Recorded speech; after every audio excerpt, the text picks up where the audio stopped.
So here's what we've got from RFK Jr.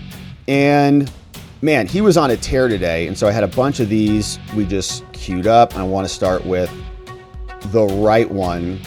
And this is it. So yeah, this was a fun one. And RFK wasn't playing around today.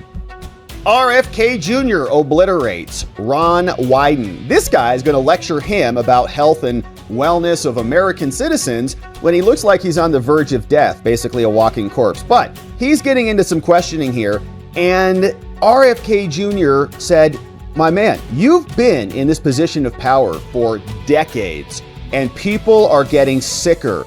So why don't you stand by and let us manage the health of the country in a proper way? Here's the exchange. Senator, you've sat in that chair for how long? 20, 25 years, while the chronic disease in our children went up to 76%. And you said nothing. You never asked the question why it's happening. Why is this happening? Today, for the first time in 20 years, we learned that infant mortality has increased in our country. It's not because I came in here. It's because of what happened during the Biden administration that we're going to end. I'm going to let Senator Wyden respond briefly to that, and then we're not going to go over like we just did. This committee on a bipartisan basis. Colleagues, my cabinet secretary. Yeah, great. Bipartisan basis, Republicans and Democrats are responsible for the worsening health of America. Great. And the dude didn't even turn his mic on, so it's hard to hear him. But that's great. I don't care if it's bipartisan. The health consequences have been a disaster over the last several decades.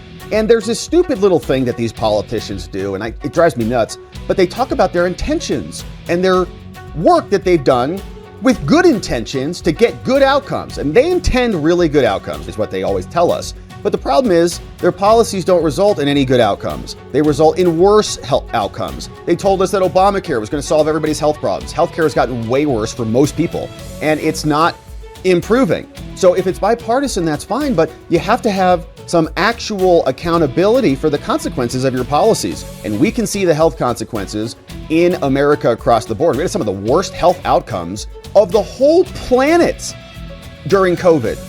The whole planet.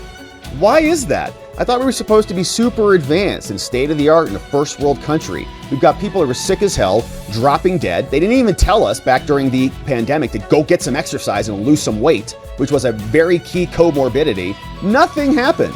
And now we're getting somebody who's actually healthy, somebody who actually takes care of himself, has eliminated his drinking and a lot of his vices, exercises every day, spiritually goes to AA meetings every day, right? He's actually somebody who's doing healthy things repeatedly. And now the entire sick class of sick people are waging and raging back against him. Here's the end of this clip. Secretary says that we have no interest in chronic care. Mr. Secretary, Mr. Chairman, could we have regular order, please? We are in the process of turning around the Medicare program with the chronic care bill that Chairman Hatch, when he was chairman, Great, pass a bill together on a bipartisan basis. All right, we're going to proceed. All right, so there we go. So they're going to pass some stupid bipartisan bill that nobody cares about, and it's going to result in very little progress, but they'll pat themselves on the back and say that they are doing a great job.